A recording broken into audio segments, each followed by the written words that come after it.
Take a look at this.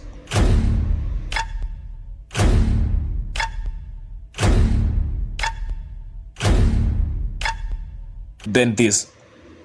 You might ask yourself, was the late President Daniel Arap Moi always a bachelor?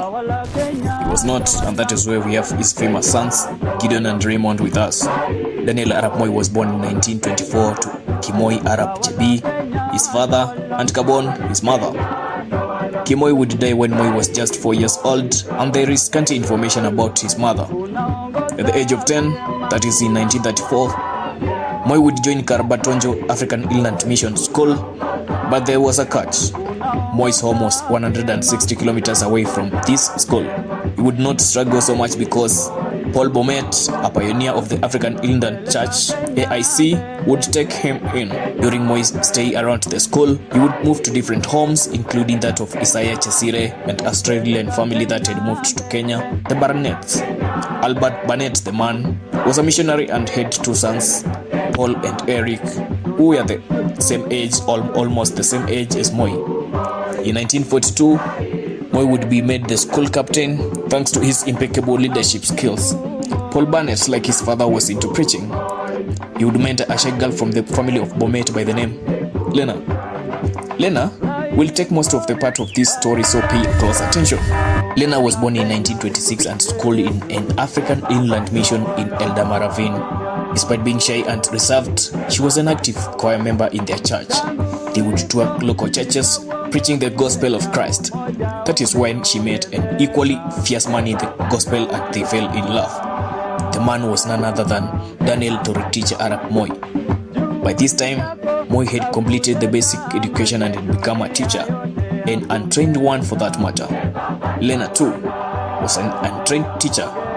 Moi would join Kagumo Teacher College, complete and marry Lena in 1950.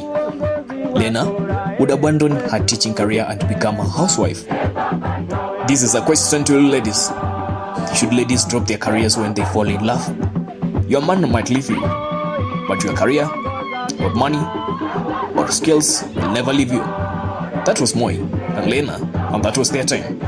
In 1955, Moi would be elected into the Legislative Council, or the LegCo, and before Lena could blink, her husband would leave the teaching career and immerse himself deep into politics or politics. The family man would abandon his family in quotes and start moving with his newly bought Land Rover throughout the Rift Valley region. By this time, Lena Moi had taken a step back to bring up their first 2 children, Jennifer and Jonathan. But being our housewife did not deter Lena Moi from accepting interviews, and that would bring her close to the limelight. All this time, cracks were widening in their union, and Lena Moi would seemingly become a pale shadow of her former self. Then in 1974, Moi, who had risen to the position of a vice president, broke up with her. What happened? Rumors say that an event that was held in the Rift Valley Technical College was the final nail on their marriage coffin. It is said that among the dignitaries invited to the event was the country's president and his vice president, Jomo Kenyatta and Daniel Moi, respectively. These 2 leaders were accompanied by their wives. This is the norm. During a dance session, Daniel Arap Moi stood up to dance with Kenyatta's wife, Mama Ngina, and danced. They did.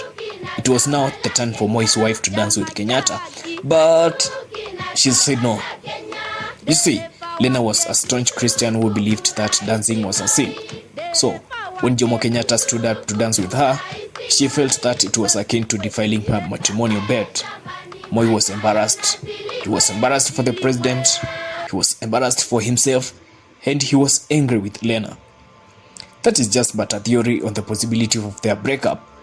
Andrew Morton, the author of Moi's biography titled The Making of an African Statesman, notes that as an uncompromising Christian, Lena believed that dancing was sinful, but the insult to the president gravely embarrassed Moi. After the incident, Lena is said to have moved to Eldama Ravine, her birthplace, where she lived in isolation. Another version states that the breakup might have been necessitated by the pressure that came with the politics. In 1974 particularly, Moi had suffered heavy humiliation from Isaac Mathenge and Kim Gatende, infamously known as the Kiambu Mafia. Lena would keep herself busy with church activities in Eldama Ravine, away from the glaring paparazzi cameras.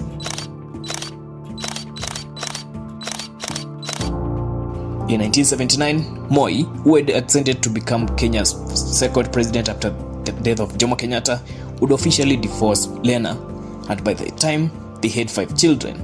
One thing about Moi's ex-wife that stood out is her faith and humility. Even in divorce, she still held the faith that her husband would return back to her one day. Morton writes, even today, she keeps a room of the house as a shrine to her former husband, believing that when he sets aside the cares of high office, he will return. Of the 5 children, it is only Jonathan who stayed with Lena Moi. The others chose their father. On the other hand, President Moi eclipsed Lena and never let her in the forefront following their divorce. The Sunday Nation, a Kenyan newspaper, noted that, and I quote, "The estranged wife was treated so badly that she was never seen at the weddings of her own children. Even in 1997, when her father died, a Nation photographer sniped her among the crowds." You can imagine. The ripple effects of the divorce were visible, and Morton notes, this combination of absence and sternness produced the inevitable backlash, and as adolescents, the boys rebelled against their father's austere moral code. At times, it was the president's guards who would discipline their children. When Lena Moi died on 22nd of July 2004, close to 2 years after Moi had retired to his Kabarak home from the presidency, she was to be buried in Eldama Ravine due to Moi's strong stance. But in the last minute, Moi would accept to have Lena buried in his Kabarak home.